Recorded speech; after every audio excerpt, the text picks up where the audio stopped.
we're going to have a conversation, and then afterwards we'll take questions from folks. So if you can save your questions till then, that would be great. Just take notes. So United We Rise got started back in 2019. We brought together a bunch of people, a large cohort of as diverse group of people as we could find, to put together a convening to take a look at. Can you put the next slide, Joe? To take a look at what's needed to really address the HIV epidemic in Black communities. And so United We Rise is an intersectional Black-led collaborative, and our goal is really to reimagine a pathway to the end of the HIV epidemic while uplifting the health of all Black people. And we envision a world where every Black body has access to the opportunities and resources essential to a healthy, joyful, and liberated life. That's kind of our cause. And when we got together, we, in our very first meetings, really came upon kind of a guiding question, which is, what would the response to HIV look like if it were led by Black people? And that's what we've been focused on really for the past 4 years. We had our first convening in December of 2020, and we have had work groups working on different topics since then. Next slide. We came up with the kind of the mantra, every Black body, at the very beginning. And we wanted to just make sure people get a sense of why we picked that. And that title, that mantra really honors the history and diversity of the Black diaspora. We recognize that we're not a monolithic group. There are lots of different communities within the Black community.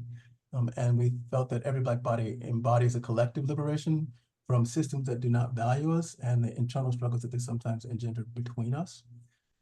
And we felt that the term values the various ways in which individual experiences of Black people are both unique and intersected. Finally, we thought that it kind of framed the fact that we're a coalition. This is a coalition effort that's dedicated to the well-being of people living with HIV and to the improvement of the physical and mental health of our communities overall. Next slide. These are some terms that we just wanted to sort of put some language so that people understood what we mean when we say Blackness or intersectionality or liberation. And I won't read them all verbatim, but you can see here, we really wanted to think about how do we use our shared history to overcome oppressive colonial systems, and think about how do we address HIV from a Black perspective, and really take all of the benefits and all of the strengths that we have in the community. Intersectionality, obviously, Black people more than anybody, I think, embody the sense of there's lots of different ways in which we exist in the world, and lots of different identities that we hold. And liberation, all those identities in some ways are looking to be liberated from systems that don't value us as Black people. Next slide. So the 5 original focus areas that we had were community engagement, intersectionality, policy, leadership, sexuality, and gender identity. And those have been kind of the areas that we have worked in, and we've had working groups that have come together over the course of the past 5 years. And we've had dozens of people from across the country participate in our planning committee, and even more than that, participate in our workshops and work groups, actively contributing to them. Next slide. Is that it? So today we really just wanted to have a conversation, given that the idea that what would the response to HIV look like if Black people led it? I think we all know or feel that we're in a situation where that question is more important for us to answer than ever. It seems to be kind of a perfect storm of things that are sort of conspiring against us, and all of us, all the different parts of our communities. So that's what we're going to do today, is have some conversation with people who've been in the fight for a long time, and really think about ways that we can heal and ways that we can use our collective strengths and our history to really move forward. So we're going to start off with Daniel Downer, helping us to ground ourselves a little bit before we dive into the conversation. Hi, thank you so much, Gary, and good day to everyone. I'm Daniel Downer, he, him, his pronouns. And before we ground ourselves, I think it's always important to kind of name what is in the air, or what is in the space. And I think for many of us, we are feeling it, this heaviness, the gut punch of yet another administration that is making decisions that feel like they were never meant for us. So many cuts that are coming down the pipeline, and those cuts aren't just policies, they are actual people. They are people who will lose care. They are people who will be left behind, people who won't possibly have the chance to live long enough to see liberation. And so in the public health and HIV space, burnout doesn't even scratch the surface. It's grief some of us are experiencing. It is rage some of us are experiencing. It is fatigue that some of us are experiencing. And still, despite all of that, we show up, we organize, we hold on to each other, we build, and we do that even when they are trying to tear us down. Uh, in a world that treats Black lives, Black health, and even Black resilience as disposable, I think it's revolutionary to care for ourselves and to care for each other. So I want us to really take this moment of pause to center that and take a breath and allow ourselves to kind of settle into this moment. So if you can with me, take a deep breath in together, inhale, hold it, and then exhale deeply. And I want us to continue to do that. Uh, as we go into this grounding exercise, I want it to be one that is rooted in remembrance as well as connection. So if it feels comfortable, feel free to place your feet flat on the floor. Let your body be supported by whatever is holding you. It could be your chair, it could be the ground beneath you, this collective space. And continue just to breathe in deeply and exhale deeply. And I want you to rest your hands somewhere comfortable.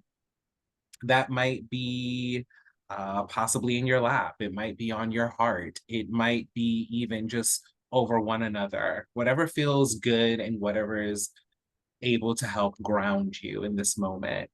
And if it does feel safe, feel free to close your eyes or maybe just kind of soften your gaze. And begin to breathe in deeply, slowly, fully, and intentionally, and exhale as well. Inhale through your nose and exhale gently through your mouth. While you're doing that, I want to invite you to really bring into your heart someone who has made a meaningful impact in the HIV movement. That might be an ancestor, a friend, someone who's still living, a family member. This person may be widely known, or they might be just known to you. It might be a mentor. They might be a fierce organizer. Maybe it's someone whose name doesn't show up in the history books, but whose impact lives in your bones. I want you to picture them. Where were they when you met them? Physically or even spiritually? What did they teach you through their words or through their action? How did they love our people? How did they fight for our dignity, for our care, for our justice? And with each breath that you take in, I want you to actually breathe in their essence. Let yourself be held within their legacy. Let their courage root you and let their resilience be a calm and a balm. Let their presence remind you that we are never alone in this work. And as we get to the end of this grounding exercise, I want you just to take one more deep breath in their honor and one good exhale. And when you're ready, gently wiggle your fingers and your toes. Maybe place a hand over your heart if it feels right. And if you have closed your eyes, slowly open your eyes or return to your normal gaze in the space. We are here today because someone loved us enough to fight.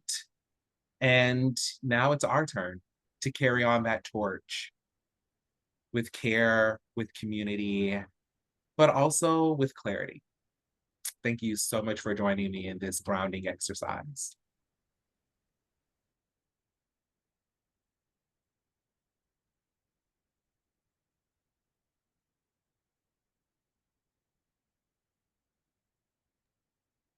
So next, I think we're going to have an update from Christina from AIDS United. Give us a sense of what's going on and tell us it's all going to be better. All right. Well, yes, that is a tall order. Thank you for having me, and I'm happy to be in this space. As Gary said, my name is Christina Adeleke, and I work with AIDS United. I wanted to share a bit about some of the recent policy happenings that have been impacting people with HIV over the past couple of weeks. Um, I would argue it's been happening all year, but with the more recent things, it all started off with folks in the community hearing reports about HIV funding cuts. At that time, we weren't really sure where the cuts would lie. We were hearing then that it would be impacting the CDC's division of HIV prevention, which is obviously very important with HIV prevention work in our country, because the Ryan White program covers medications and doctor visits and labs for people living with HIV, but doesn't cover any of the prevention services. So any sort of funding cuts to the CDC division of HIV prevention would obviously be a problem because most states rely on federal funding to do any of their prevention work. So with state budgets already being overburdened and overstretched, they wouldn't be able to pick up this work.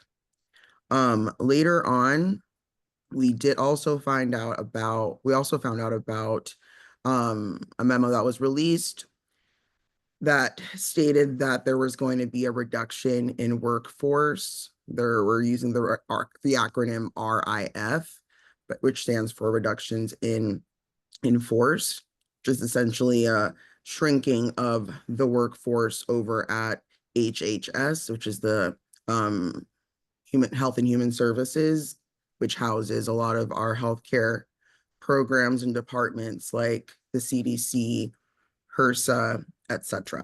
So there was a call for a reduction in force and then also an organizational restructuring, which essentially would eliminate or consolidate different divisions within HHS, and it would lay off a good number of staff members. I think the number was around 10,000 or over 10,000 at this point, because it was on top of previous layoffs that had happened. And so there has been a lot of concern within the community around all of these changes, all of these impacts on either funding for prevention or the workforce or the merging or combining of programs that we rely on as a community. And so there has been a lot of action from different organizations and also a lot of different legislators. There have been a number of letters written from legislators to the Trump administration, to RFK at HHS, asking for answers to this. And I know this week, um, either Wednesday or Thursday, there's going to be a Senate hearing with RFK to question him about all of these proposed changes that have come up over the last couple of weeks around the CDC and at HHS. And so, even though a lot of these actions have been troubling, there has been a response from legislators, but then also the community itself had the opportunity to push back last week during AIDS Watch, which is an annual federal HIV event that was co-hosted by AIDS United and the US People Living with HIV Caucus and CHLPI, to facilitate an advocacy day, which was opportunely timed considering all of the proposed changes happening to our space. So we had over 600 people come, and we had over 200 meetings scheduled with both Republicans and Democrats, pushing back on all of the funding cuts, being able to share the impact it had on their specific state or district. And I personally was involved with the Florida delegation, South Florida specifically. And it was heartening to hear that regardless of which office I was meeting with, whether it was a Democrat or a Republican, they were pretty much, aside from one, on board with our initiatives, which was a pleasant surprise. So it really did remind me to do that due diligence, regardless of what's going on, to continue to still advocate for what we need, because there's definitely payoff in that ask. So that is all I will share. I'll wrap it up and pass it back. Thank you.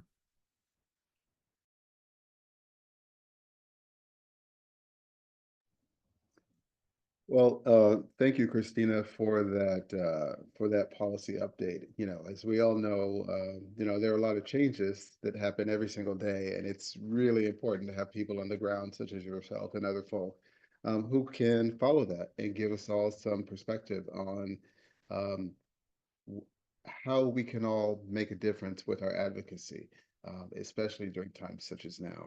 Um, and that kind of leads me to our conversation today. My name is Christopher Hux Ortiz, and I'll be moderating the conversation today.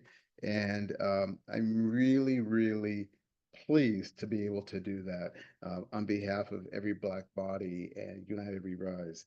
Um, this month, what we're doing is, as you've noticed, we're bringing together three different storytellers, and each of them will have a different perspective on the impact of HIV within the Black community.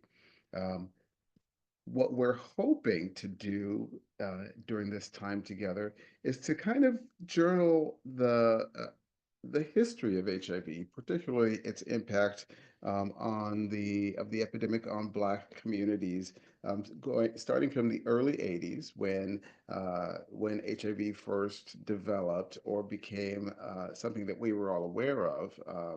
Let's put it that way, um, and what that looked like through the '80s, through the '90s, with regard to, for example, engagement, treatment, et cetera, into the early 2000s.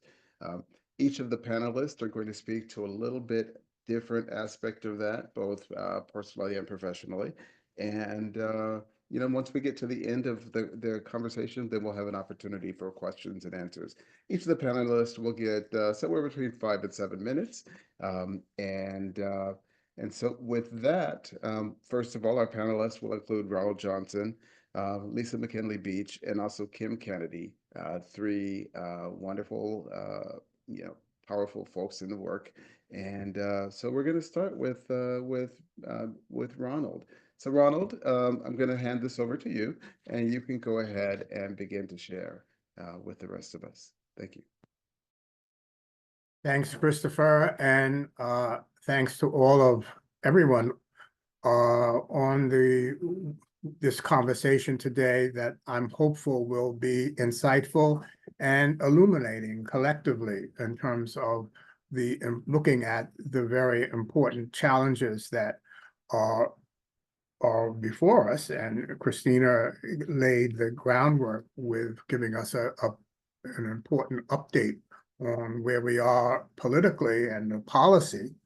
But I think it's very important to know, to recognize where we are today and to look at it from the arc of where we have been in terms of the HIV/AIDS epidemic, both personally and as a community, and where we need to go as we continue to address the challenges and respond to HIV among ourselves and in the Black community. I'm going to still start a little bit about telling about myself, my personal journey. I began my involvement in AIDS and HIV work in the 1984, in the early days of the epidemic, when I became a volunteer at Gay Men's Health Crisis, now GMHC, in New York City. And from there, my professional involvement began when I was asked to become the executive director of a community-based organization in Harlem, the Minority Task Force on AIDS, and working with people living with AIDS then, people living, and I have to say dying of AIDS in the late earlys and 90s in Harlem, Central Harlem and East Harlem. I was diagnosed with HIV in 1989. And at that time, AIDS was still pretty much a death sentence. And when I was diagnosed, I felt that I was going to be dead by the time that I was 50. Fast forwarding, I'm well beyond 50 and I'm obviously still here. And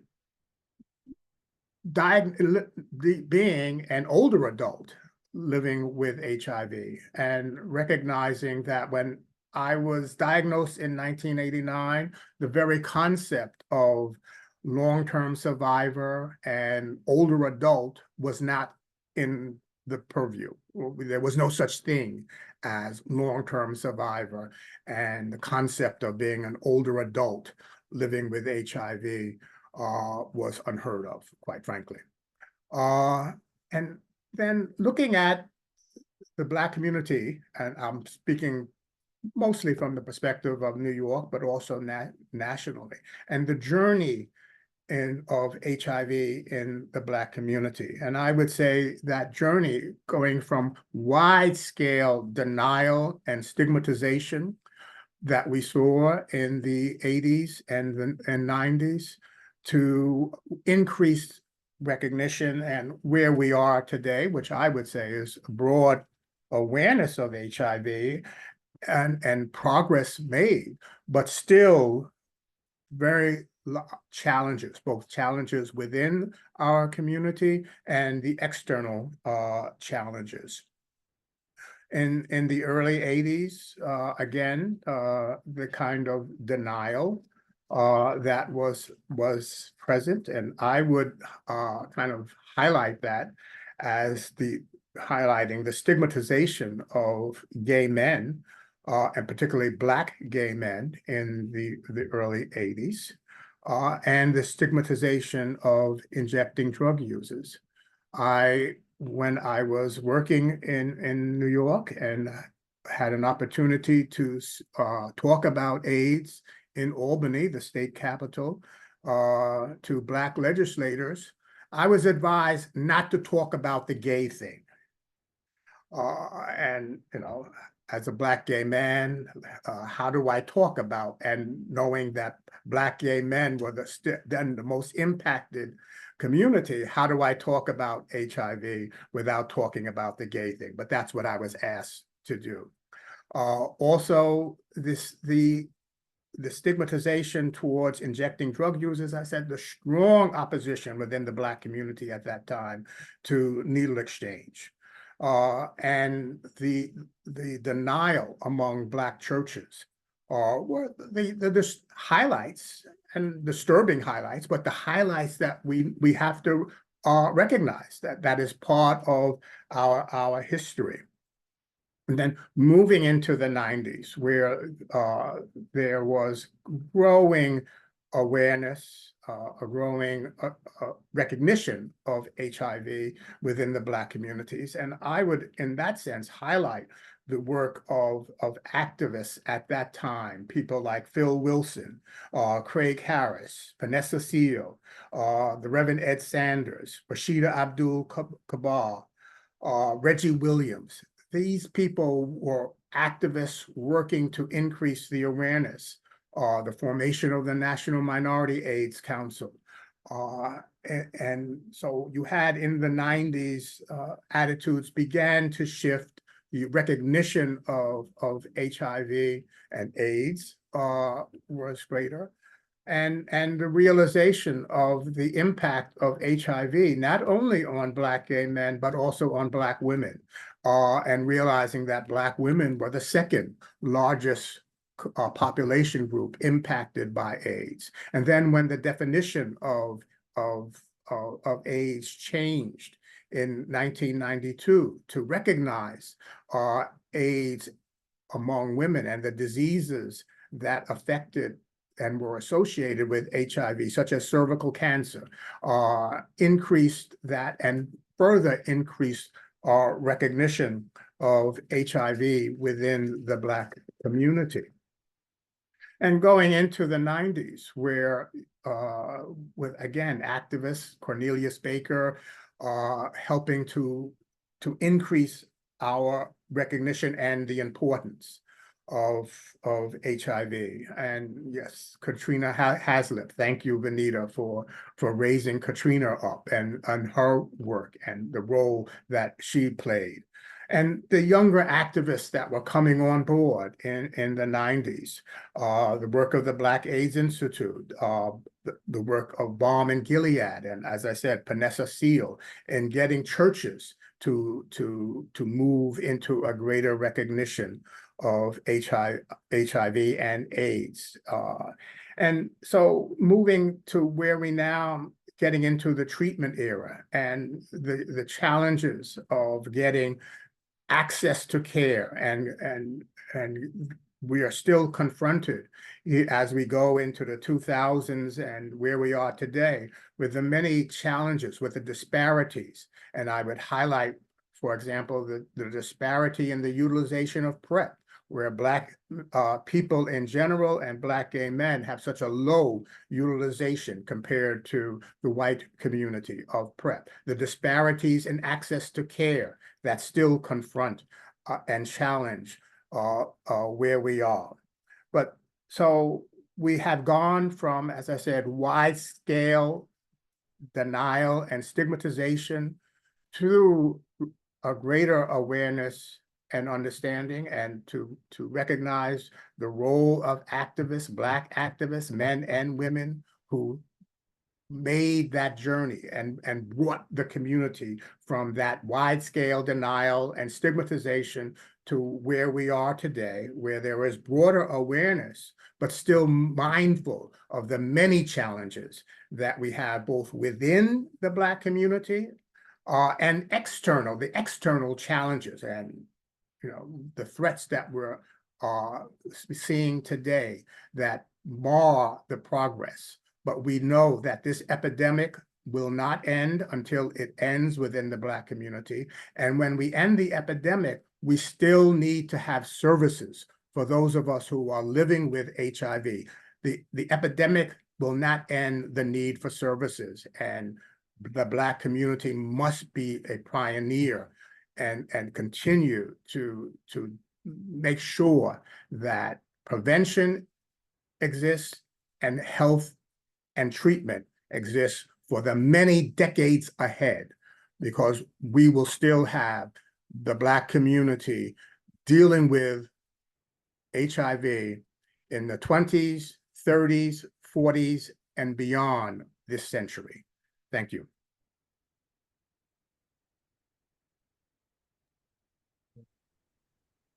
Thank you for that, Ronald, for that framework and that background. Next, we'll go on to Leisha McKinley Beach. Leisha, if you would please go ahead and share with all of the folks here again. Thank you so much, Christopher.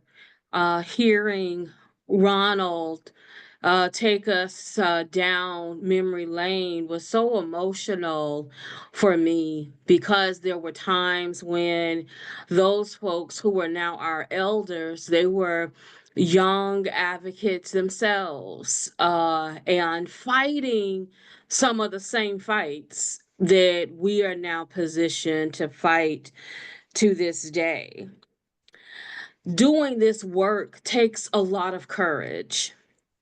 And I say that as somebody who is an introvert, that folks don't believe when I say how nervous I get, even doing webinars such as this.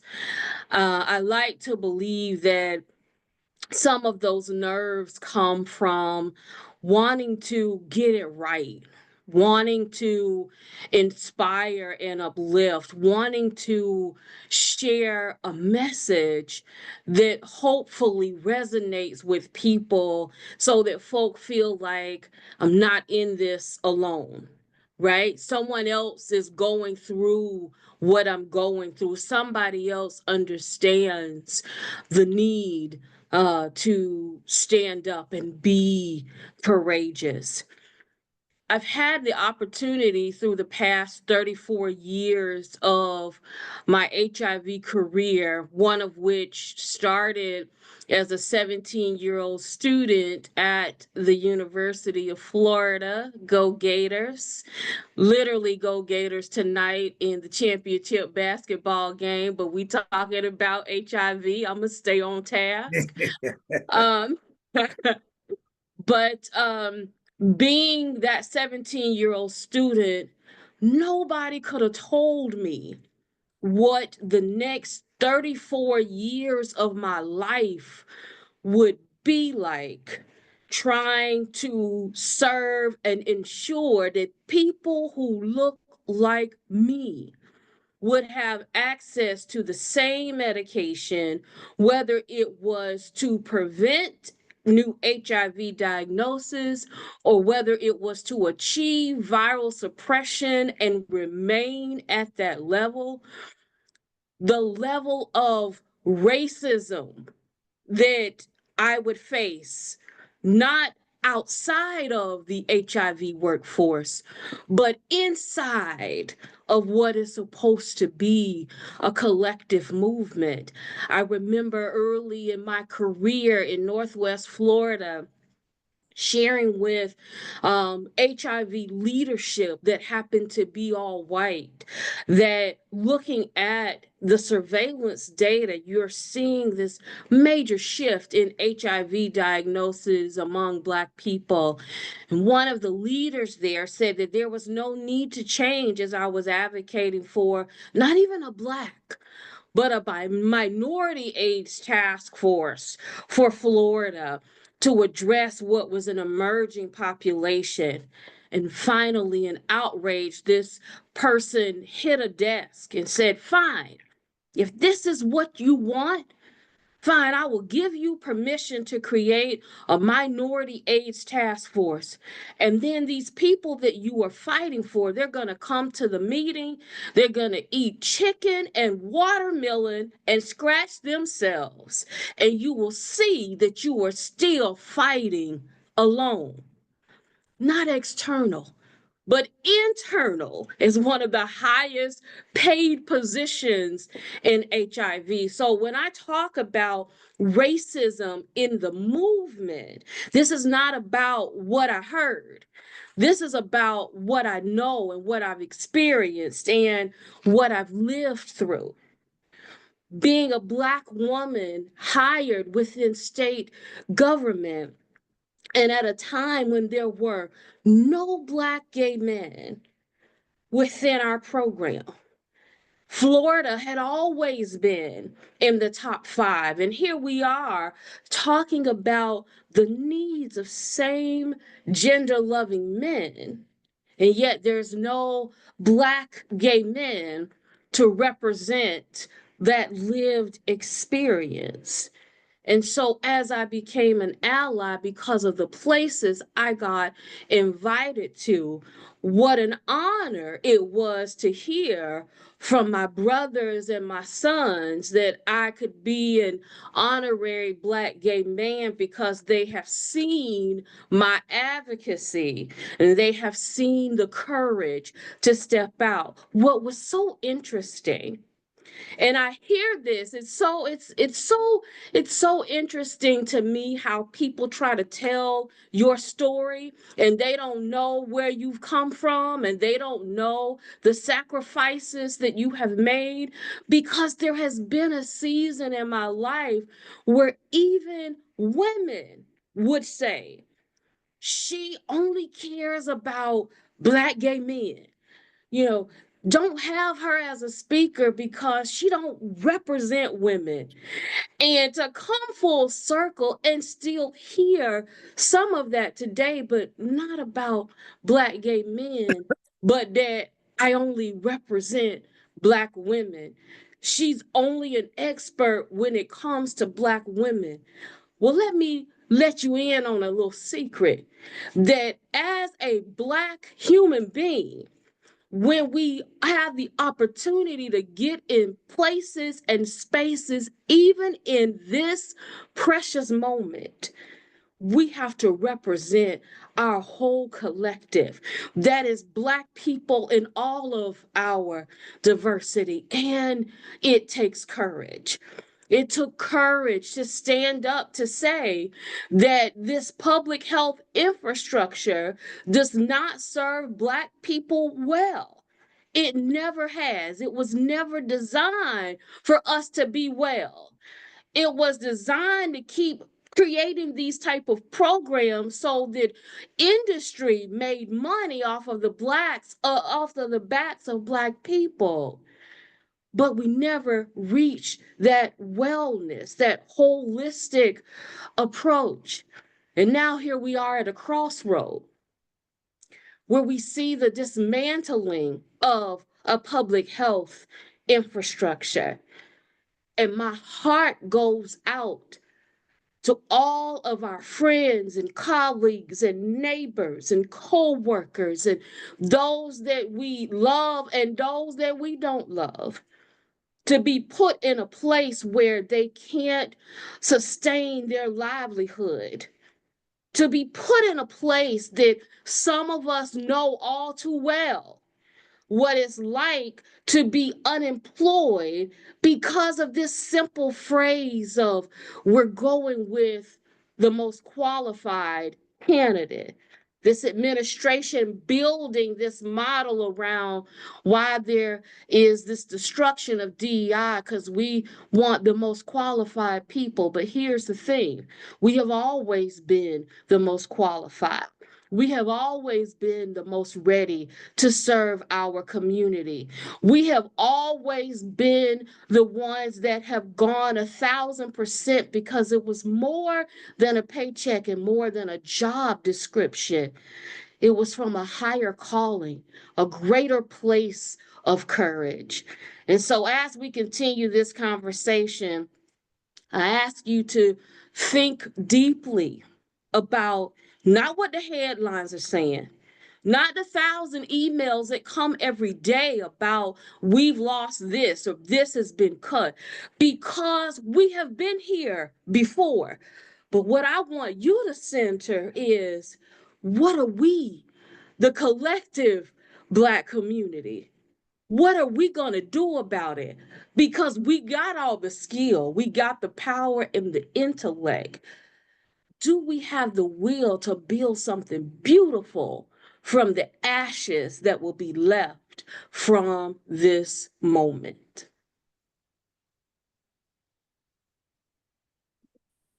Oh, Alicia, you brought it to church. Church. I'm sorry. Um,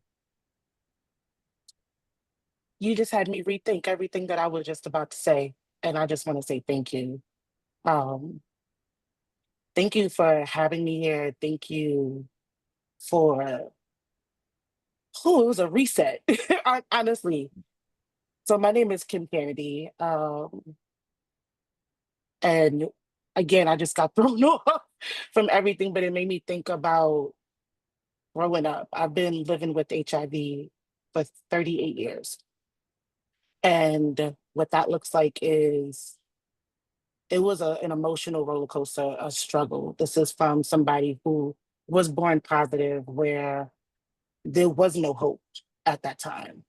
Being born with HIV and being told at the age of 9, age of 10, that let's just be happy that you're here, because the reality is that babies who were born at that time, who were born in 86, who were born in 85, we wasn't making it past a year. So for my family, it was having my head start. I already have a plot at the family funeral home, at the cemetery. I already have in my arrangements being met.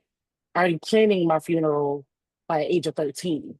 Already attending over 50 funerals of my friends and of my parents, because that was the reality at that time in the 90s and early 2000s, was that we wasn't going to make it.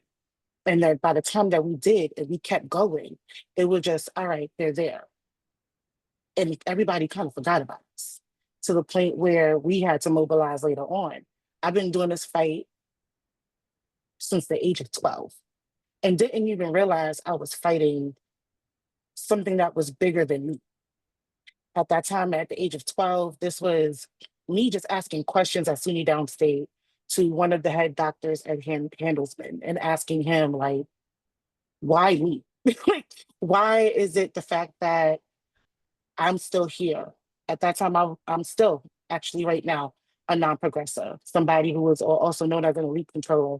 Wasn't on medication, but I just kept seeing everybody die from clinic. It was a rotation of never seeing the same kid over and over and over again. And me asking him, what's going on? I already knew what my diagnosis was. I already knew I was born positive, but that didn't mean anything because they really still wasn't talking to us. Nobody was explaining to us what that meant in the larger total. So I went out and I started talking to doctors starting at that age, talking about this isn't right. Like, why are you not showing up for us the way that we need you to show up? And I kept going. I started learning the ins and outs. I started working with the health department by the age of 15, started working at SUNY Downstate in like 4 different capacities. Honestly, if I think about it, kind of was child labor. If I think about it, the way they had me working, handing out flyers, going and giving out ideas, being one of the first people who said, we need to make a change because people are not coming into clinic. And how can we get people here? And then coming up with this idea and planning out, and the doctor's actually listening to me and listening and saying that you have something that needs to be done, which was actually preparing and really taking off the first peer program that was in 2006, that in New York, that modeled for everywhere else in the United States. That peer program not only changed the life of me, but changed the life of others. Somebody who didn't think that I was going to make it. And every year, until maybe about 5 years ago, it took for me to believe that I belonged here, because my existence felt like it was being questioned. It felt like you live in a life that it wasn't meant to be for you. Because for so long, you were told that you wasn't supposed to be here. Don't plan for the future. Don't plan for what's next, because let's just be happy to live in the moment. And a lot of us who are born positive and we call ourselves lifetime survivors and also dandelions, we live that life now with apprehension of moving forward, because we saw how they treated us. We saw how we got left behind. We saw how programs got stopped. We saw how funding got erased. And then now we are mobilizing together so that way history doesn't repeat itself, because babies are still being born positive, but nobody wants to talk about that. Nobody wants to talk about how we are the babies that were here in the late 80s, early 90s, and we are struggling and we're still dying. And it feels like nobody cares about that. We were taking 50 pills, 25 in the morning, 25 at night. And then people want us to get up and just keep going. Losing both our parents, for me, that's traumatizing in itself, where you thinking that you're a child who is on borrowed time, and then doing a child who's almost at a moment, a child who's on borrowed time, and then you realize that you're still here and everybody forgot about you. So what do we do?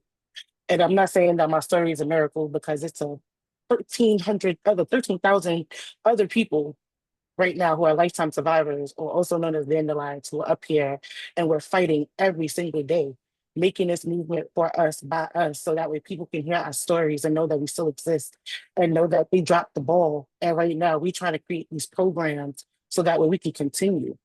And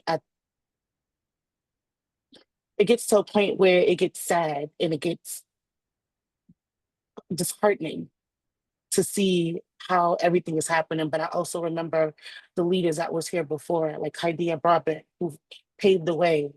And I see how everybody right now is not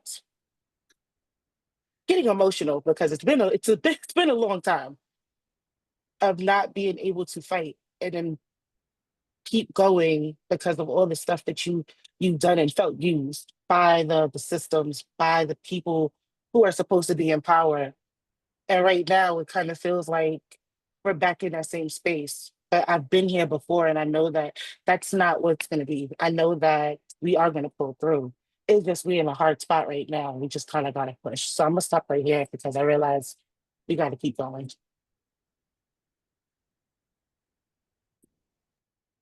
Wow. That was powerful. You know, both of you, Ronald, Leisha, and Kim. You all brought it, right? There's a lot that you all touched on, and you know, and I can just say for myself, one of the things that I appreciated is that in each of your conversations, that you highlighted how as we've seen things shift and change and grow within the movement over the last 35 years or so, that you're able to speak to who was included and who, to what degree, um, folks from our communities, uh, the various Black communities, gay, bisexual men, cisgender women, transgender women, you know, young youth, young adults, dandelions, etc. Um, the degree to which our needs or those community needs have really been included and addressed as a part of the greater conversation about ending the epidemic, particularly as we've had these major initiatives, such as ending the epidemic by 2030, EHE, et cetera, whatever. Um, so what we're about to do is to get into an opportunity for questions and answers from any of you who are listening. I know that as they spoke, I know I have a couple of questions that I'd like to to explore a little bit. So I'm going to start. But again, we really encourage you to add any questions to the chat. We'll then acknowledge you, and we'll either you'll be able to speak to your question, and then we can have more conversation. Again, the idea behind this really is to have more conversation. So um, with that, Ronald, Kim, Leisha, feel free to engage as you think things should, as you feel led to. Um, so I think I'd like to start with one particular question, which is if any of you would be able to share your stories or experiences about a time where Black voices were really sidelined, um, that um, not centered both in the community and, to be honest, also within the work in the field and with services. Um, what did that look like? Or more importantly, what did you take from those experiences that might give us some perspective on where we are today?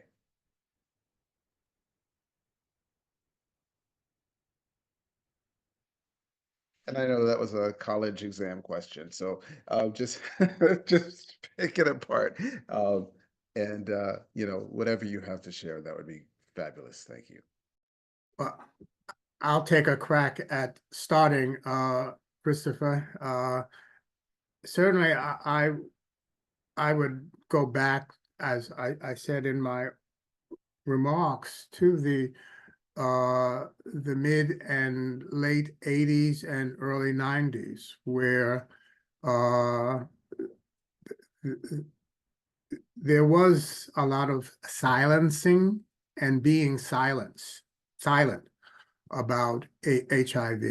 And I know for me personally, as working in HIV and what was then AIDS, and then being diagnosed, feeling that in many ways being outside and and feeling the weight of the non-recognition both within the community and certainly externally, where the larger community had very little, if any, awareness of AIDS in the Black community. I remember in the early 90s where you saw news stories, from Time magazine to the media, the new faces of AIDS, and they would have Black people, as if it was all of a sudden a news event. And it was a news event. Hey, Black people have AIDS, where it was in the Black community from day one. And so that's why I talk about the recognition from the external community and the denial and lack of recognition from within the community, and feeling the weight of that. And I know a member, I was part of an Black organization in New York City, and I was criticized heavily within that organization when I spoke publicly in support of needle exchange, and was really, I could say, chastised for being that. So you had that duality of the larger community not recognizing AIDS in the Black community, and the denial within the community of HIV and AIDS. Christopher, I just want to echo just a few highlights from what Ronald has mentioned. It's really interesting to see right now how, as a public health workforce and an HIV workforce, how we are responding to the devastation, and it is, let's just call it that, of what we're seeing happening and how things are being dismantled. But what's interesting to me is that the Black movement in HIV, we've been at this level 10 for so long. It's almost as if, did something just happen? Like, did I miss something? As Ronald mentioned, the fight that we have had within this HIV community, right? The fight to be seen, the fight to be heard, the fight, to recognize that funding opportunities like the Minority AIDS Initiative that was designed because of this impact that we have seen on Black communities. But when we do an analysis of it, the community that has benefited the most from the Minority AIDS Initiative is white gay men. So you begin to take a step back and to say, be careful, be very careful before you pick up a picket sign, because is this the fight you supposed to be in?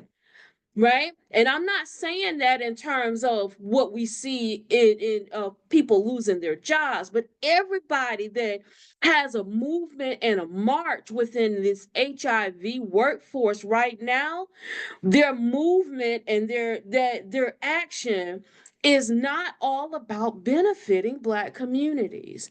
And so ensure that when I'm marching with my sign, that my sign is reflective of my work and my talent and my expertise in getting Black folks closer to ending new HIV diagnosis. At some point, the country won't be at a level 10 anymore, right? That there will be some normalcy, even if it's our new norm in our public health model. but we still don't want to be here talking about Black people being disproportionately impacted. That what came out of this was that the gap widened for us, and that other communities have now declared victory because they have ended new HIV diagnosis. I'm saying let's stay true and keep our eye on the prize for what it is that we're fighting for. I would like to agree with everything. Y'all keep saying everything. So for me, it's I'm gonna have to jump in a little bit before. But I was gonna say the only time from what I've seen Black voices have been centered is when it benefited white people's pockets or their immediate family. Like that's when you saw. For me, that's how I see it. I also think about a time where we kind of us as the youth, people not wanting to listen to us and take us serious because they still see us as young. Well, I wouldn't even say I'm young anymore. I'm almost 40. So I'm still young on that side, but but I ain't quite up there yet, but I'm getting up there. So for me, I remember, and even still, having Black voices, Black youth voices inside of rooms, that's still difficult. We feel like people don't want to listen to us, people don't want to hear us. So even though I'm still not a youth or considered a youth or even an adolescent, our voices still don't be heard. The programs that we're looking for when it comes to even just talking about our problems and being misunderstood and saying that we mental health. I remember growing up in a time where even my sisters, and they're like 55, 56, and she's like, mental health, that's not a thing. We don't talk about that. That's not anxiety, depression. No, you keep fighting, you keep going. So these are like new words that we are saying and new concepts, and it's not being respected. So when people want us to show up in rooms and we share our experience and we say, we want to fight, but you don't respect us, why should we show up? And it feels like we keep getting silenced every time we step into a space where we get diminished, where because we are not of a certain age, we haven't lived, we haven't experienced the things that everybody else have experienced, while disregarding the things that we're living in right now. Like it's not a struggle. Like our struggle is just a little bit less than what everybody else's struggle is, without even hearing what our story is or what we're experiencing. Great. Thank you for that. So one of the things that you each kind of spoke to was about some of the different aspects about activism and what that might or might not have looked like, and maybe what that should look like in the future, given some of the changes that we're looking, that we see happening, with policy and economy, et cetera, around funding and support for HIV prevention, care, and treatment. I think one of the things that that we can think about is both in service and in clinical trials, how what we now call like DEI or DEIJ, because I think it's really important to include a consideration about J, which is justice, and what that means, both for Black communities and for Black communities with regard to the HIV epidemic. But that being the case, what lessons, right? We hear all these stories about like who was at the forefront and who was present, and and how did different organizations show up. Um, but what do you think we today should be able to carry forward and maybe try to re-implement some of the actions or lessons learned from groups like ACT UP or other things, who may have done really well, but didn't really speak or advocate directly or even indirectly for the needs of Black communities?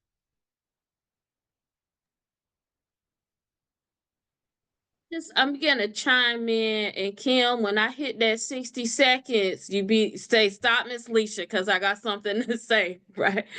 Um, Ronald mentioned earlier about the Black AIDS Institute. And the Black AIDS Institute, then under the leadership of Phil Wilson, became our national organization that we centered, and they are one of a few. I don't think we've ever gotten to the point where we could say many. Ronald also mentioned the Balm in Gilead also being one. I consider these as our national Black legacy organizations, and there have been spin-offs from these, which there should be, and that's the point that I'm getting to, right? What Phil did in the 90s with BAI may not be the same strategy that is required today. Kim and I both can do a post right now about this event. Kim's post may get 1,000 more likes than mine because she got 3 words. I got a dissertation about why it is so important to come here. The storytellers tell the story that they have been inspired by God to tell about how we get now the HIV, ending new HIV diagnosis, right? But it doesn't mean that that's not significant. It means take what you have seen be successful in our movements, in Black movements, and retool it for what you need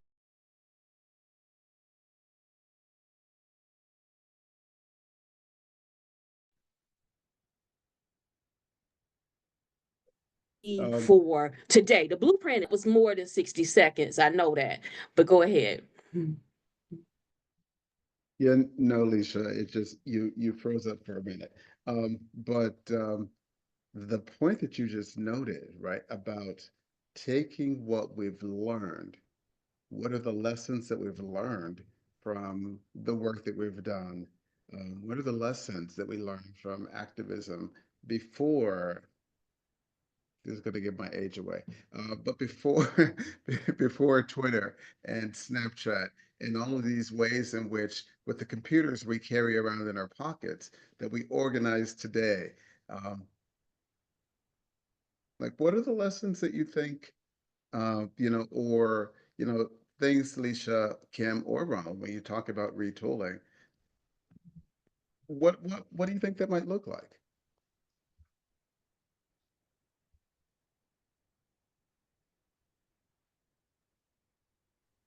Well, I think one of the lessons, and looking back, the need to be bold about speaking up and speaking out, and that's going to mean using different platforms and vehicles, but being bold and aggressive in the use of those vehicles. And certainly I know, and just having celebrated my 77th birthday, I know that some of the platforms are beyond my capacity. But the necessity to be bold in capturing those platforms in terms of what we need, the messages that we as Black people need to elicit and to be bold about is still there. And I say, looking at the past, I mean, Craig Harris in the early 90s, when I think it was the American Psychological Association, where he spoke up at a workshop that was about AIDS, but was not talking about Black people. And he spoke up and he got up and used that platform to highlight and to say, AIDS is in the Black community and we can't ignore it. Now, in the 2025, there are new platforms, but that boldness to take control of those platforms to say what needs to be said is still there. So those are some of the lessons that I take.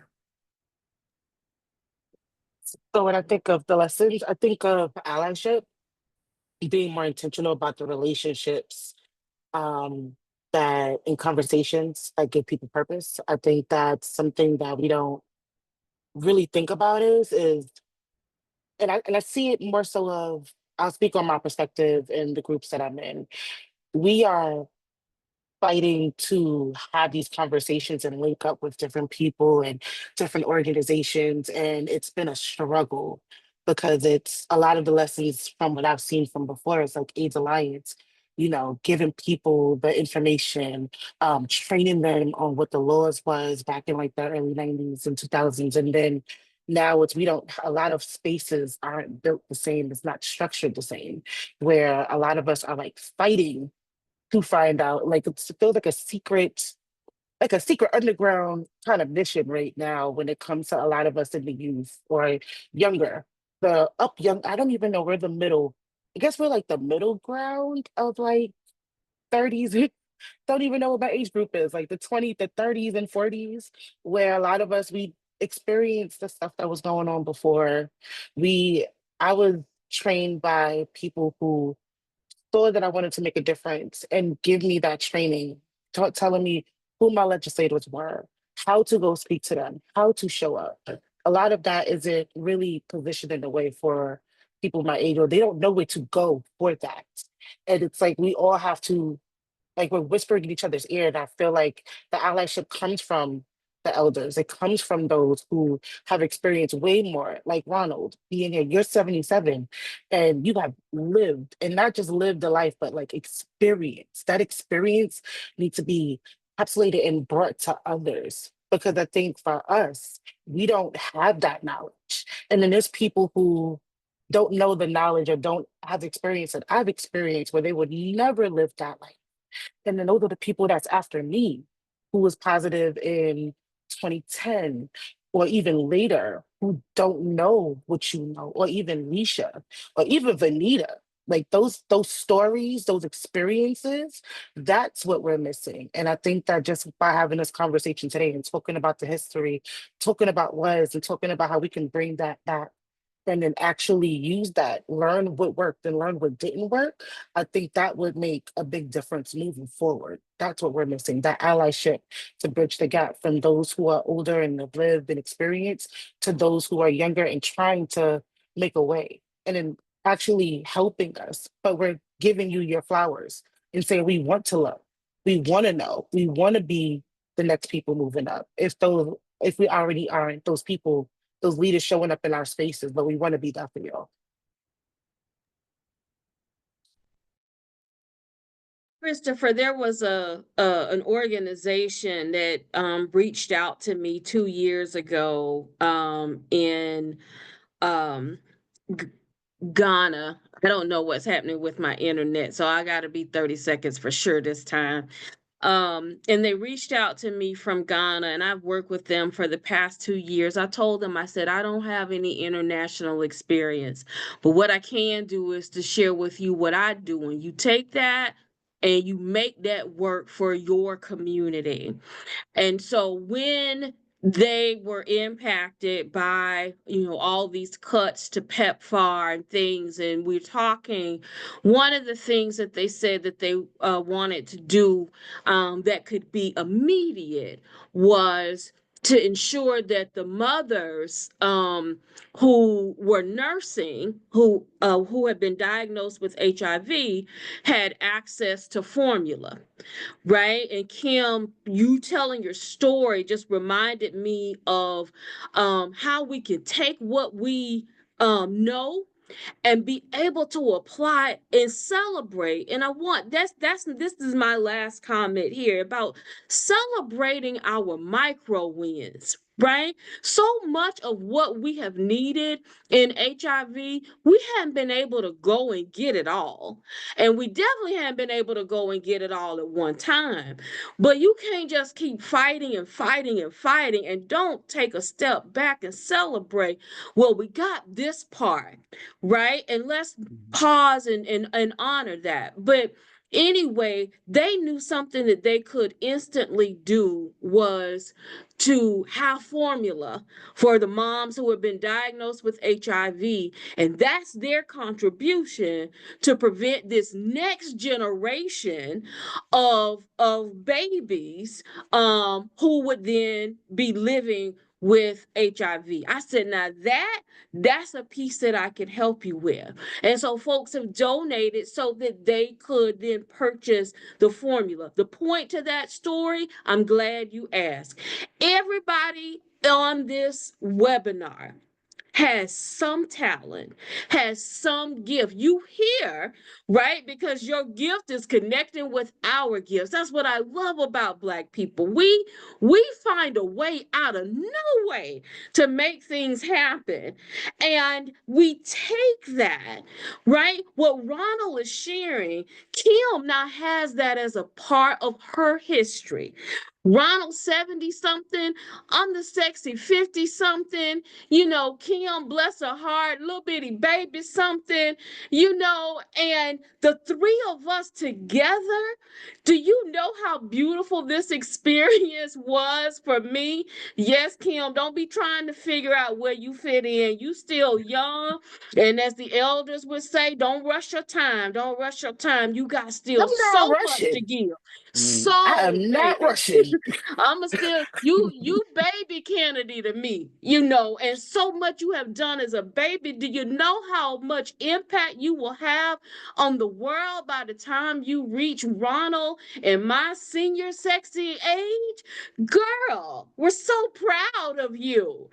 I am just so honored to be here with you because when we sunset, you will still be carrying on this beautiful legacy of Black leadership and Black love and Black power. That's what this is about for me.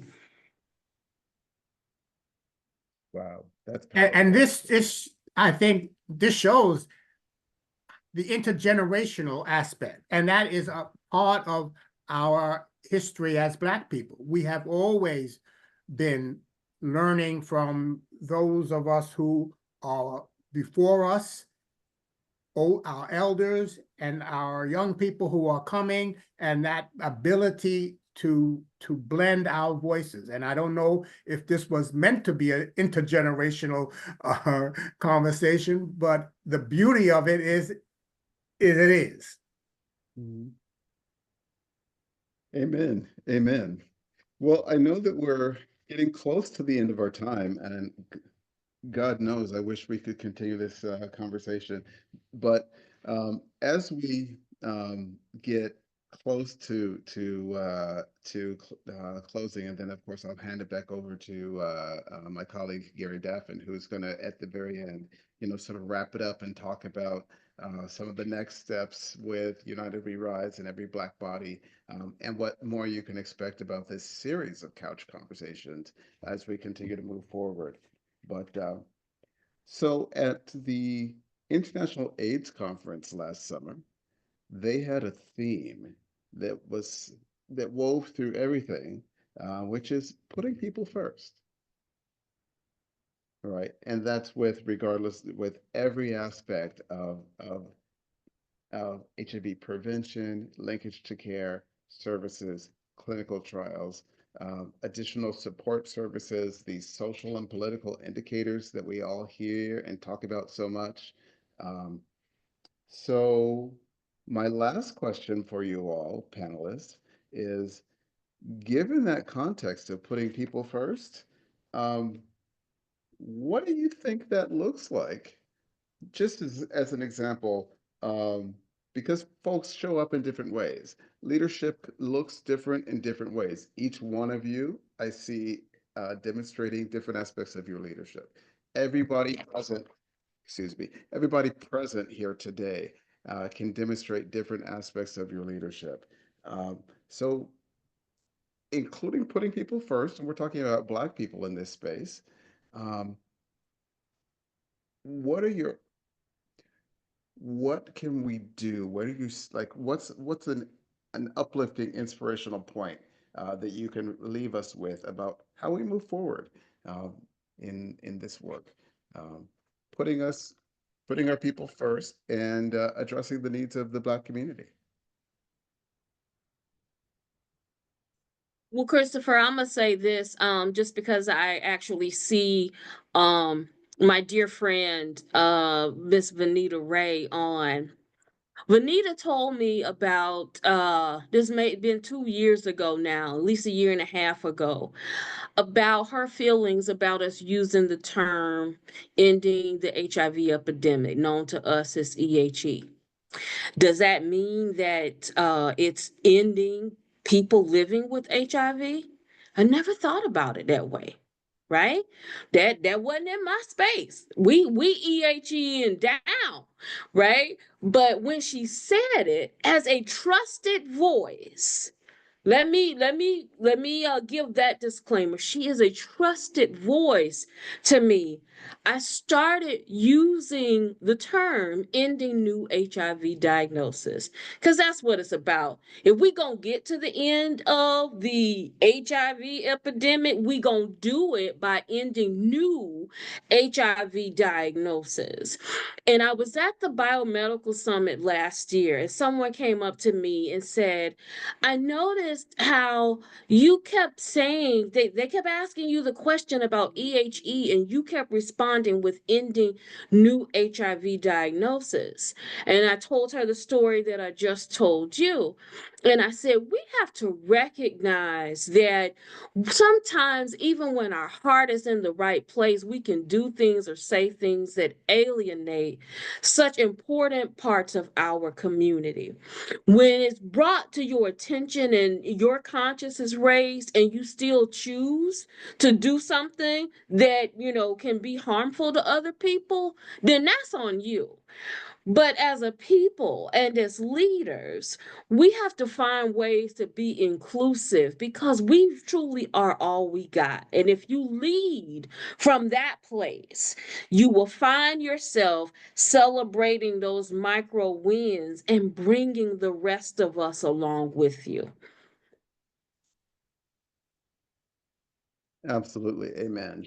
Uh, Kim, I see you took yourself off of the mic. Anything you'd like to add, please? Yeah, I wanted to say that we need to invest more in joy and as much as we invest in treatment.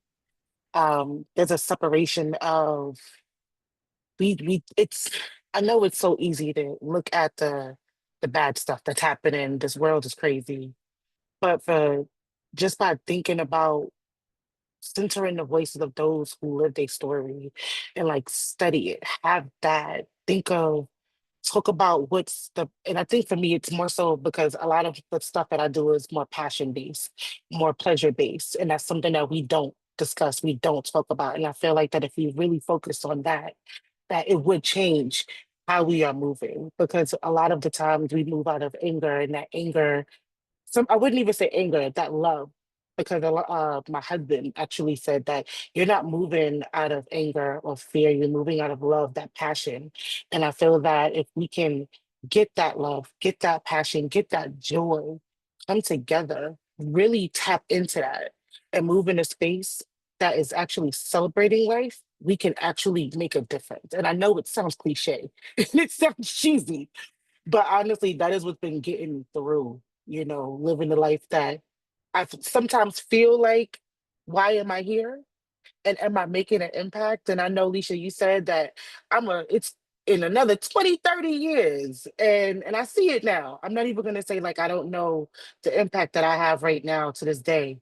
Sometimes it just gets heavy and sometimes it feels like, what am I doing? And it feels like, am I doing enough? And I have to remember that just by me showing up today, that's enough. And then I gotta just keep showing up. So I'm gonna leave it right there for time. Amen. Amen. So, yeah, what we know is it's really important for us all to show up. And the nice thing is that everybody gets to determine what level that is, whether you show up by touching somebody in your local community, whether you show up by being involved in a larger organization. For those who went to AIDS Watch, that's another way of showing up. For those of you who are here today, you're showing up and you're showing up for the community, you're showing up for your communities. And that's really, really powerful and important. Um, I think with that, before we go, just so you know, there are a series of these conversations. You can expect one of these approximately every month. Um, and they're going to be really interesting and really timely, and honestly, a lot of fun, right? So we hope that you'll continue to show up and spend time with us. You'll be getting emails from United We Rise to let you know where we are and what we're doing and how you can be involved or connected to the work that we're doing. Um, and with that, Gary, if there's anything you'd like to, I'll knock it over to you so you can close us out. Thank you. Thank you. Thanks, everybody. That was a really wonderful conversation. Lots of wisdom, including from you, Cam. You're wise way beyond your years. So we're looking forward to what you have to give us for the next 40 years. So I think Christopher wrapped everything up. Just a couple things. Do keep connected with us on our social media at Every Black Body, pretty much everywhere except for Facebook. I think is United We Rise. We will be having these monthly, so look for that. And a couple other things. The HIV policy work group will be issuing a statement about what is happening in the, well, I'll be nice and say what our government is doing at the moment, particularly as it affects the work that we're trying to do. And I think that's pretty much it. Join our mailing list when you have an opportunity, and take care of yourself, and let's see where we all land. I think we're gonna find our way through all of this, particularly if we stay together and keep each other going.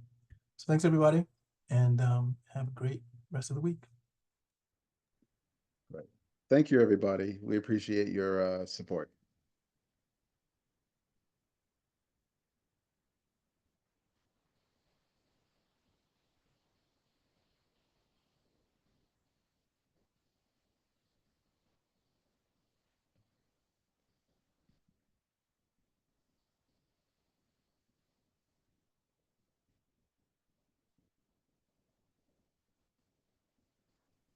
Do we jump off or do we stay on?